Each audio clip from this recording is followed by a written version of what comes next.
Good day, students. It's another wonderful day here at Wilcox Central High School.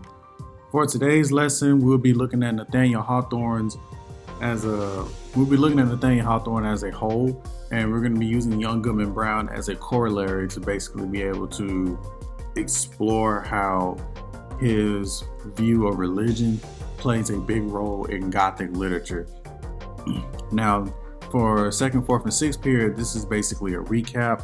But for first, third, and fifth periods, this is your main video lecture, and your assignment will be at the end of it, and only you'll be able to access it once we get into Google Classroom. So let's go ahead and get to it. All right, so Nathaniel Hawthorne, he was born in Salem, Massachusetts, back in 1804.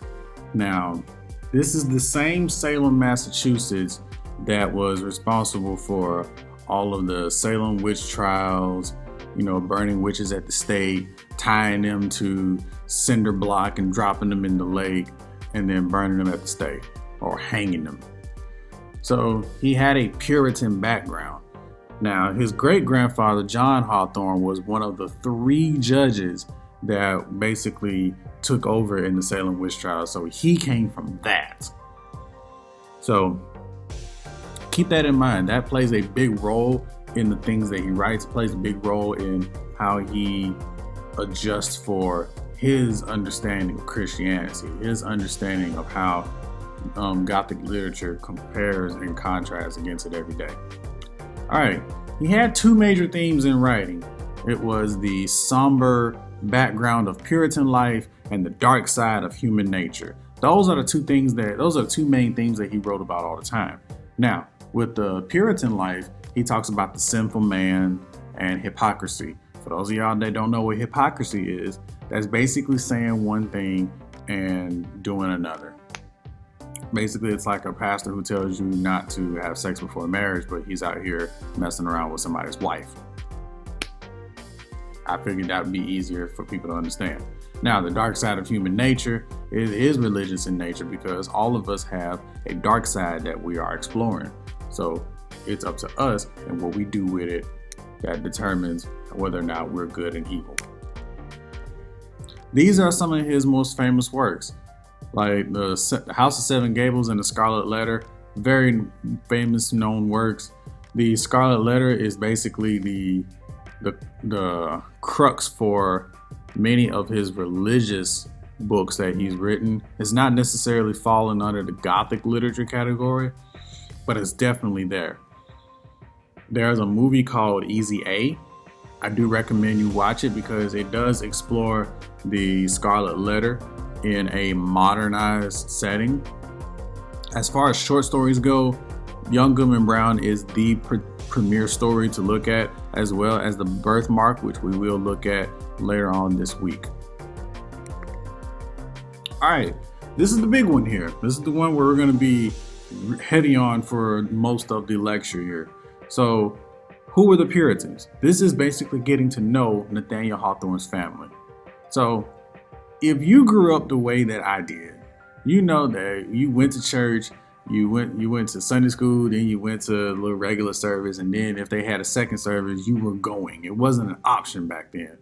But what kept us going all the time, besides our parents threatening to, basically make us regret it, was the fact that there was music, there was lively service, there was food after the fact. It wasn't boring.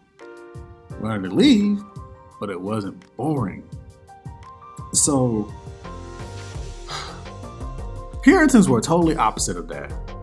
You had very strict, simple worship. You had what's called a pure church. There was no statue, no tinted glass windows. You had no music. I can't go into a church with no music. So think about all that. Long hours in prayer. Now, they took the term praying without ceasing quite literally. They would be praying for hours at a day, but considering the lifestyle that these Puritans lived back then, their prayers could not have hit past the ceiling. All right. So here's the reason why. Because faith and knowledge of the Bible was more important to them than the good works that they did.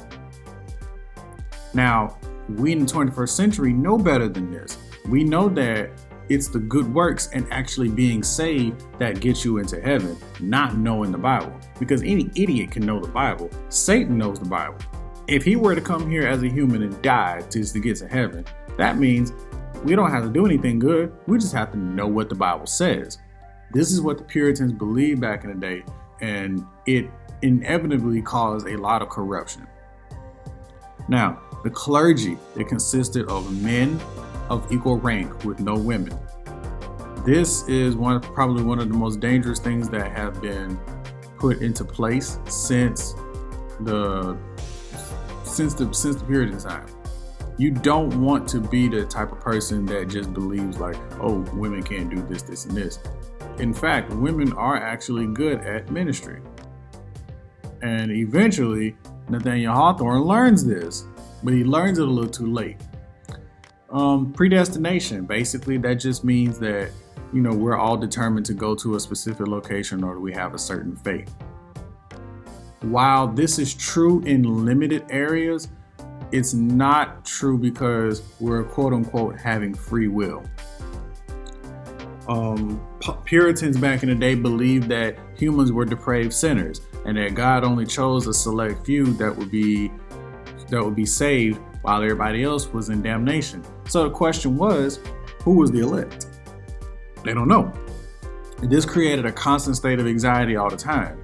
So I always ask this question: if God was to tell you right now that you're not going to go to heaven, would you really work to try to go? I wouldn't. And that's with anything that you do. So make sure that you understand what predestination is, how it's compared to the 21st century, and where the flaws are. That way, it'll be easier for you when you do your short responses. Puritans became infamous because of the Salem witch trials. This is the number 3 incident of the most mass genocide in history, with the Holocaust being number 2 and slavery being number 1. And if we're not careful, police brutality and Black Lives Matter is slowly creeping up to the top 5. But with The Crucible is a play that got turned into a movie, and it's actually quite good. I'd recommend it for anybody to watch. And now we're going to take a look at the elements of Young Goodman Brown, just because you'll see the story. I'll put the story up there later on. But the characters in it are Young Goodman Brown himself, the titular character. And then, of course, you have Faith, his wife. And then, of course, the mysterious man in the forest with a strange-looking staff. There are 2 definitions of allegory that you need to know. The first one is a story in which each element symbolizes something more. That's all you need to know on this particular slide. Then you go over to the next one where it says allegory uses a series of different but related symbols to tell a story and reveal a moral. It differs from symbolism and extended metaphor. Now, symbols, extended metaphor. You need to break these down a little bit. Symbols have what's called a one-to-one meaning. If a candle represents a person's life, then that's what it's going to represent. If fire equals hell, that's what that's going to represent. If red equals sin, that's what that's going to represent, and so on.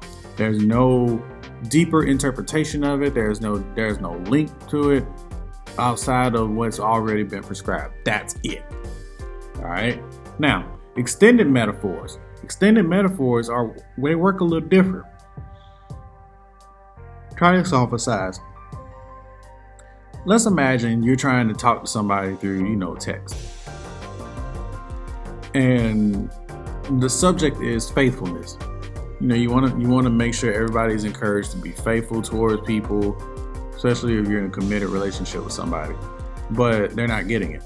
So you use a metaphor about the man and the barber. I've been going to my barber for just over 5-6 years. Never switched up on him. So I now have a vehicle in which I could use that as an extended metaphor. If I can remain committed to the same barber for X amount of years, then it should be easy for someone to remain committed to their partner for that amount of time. That extended metaphor, that part that's always in the story, that is what gets people to understand the moral, not necessarily the straightforward advice that you give them. So keep that in mind and look for extended metaphors in all the materials that we read from here on out. Basically, at this point, all different kinds of symbols mean different things. You'll find that when you're reading Gothic literature, it's all about the symbols, especially in religious texts. It's all about the symbols. Now, if we look at the allegory of Young Goodman Brown with the characters, Young Goodman Brown literally represents the good man, the Christian man, and he's neutral. He's neutral because he doesn't let his personal feelings run his soul. That is until he becomes corrupted. Now, his wife, Faith, she is a literal representation of a Christian's faith. She remains strong throughout the entire passage. All right. Then, of course, you have the witches, which represent Satan and evil. All right. With that being said, it is important to pay attention to what you're reading, know the elements, know the literary elements that you're looking for, and be able to make the connections between the text and reality. Now, first, third, and fifth period, your assignment is going to be at the end of this video, and the assignment will actually be up once the video goes up as well. So be very careful with this, read all the instructions, and make sure to follow the due date, and please, time management. That's the biggest thing right now, time management. This has been another lesson. Thank you for your time. Have a good day.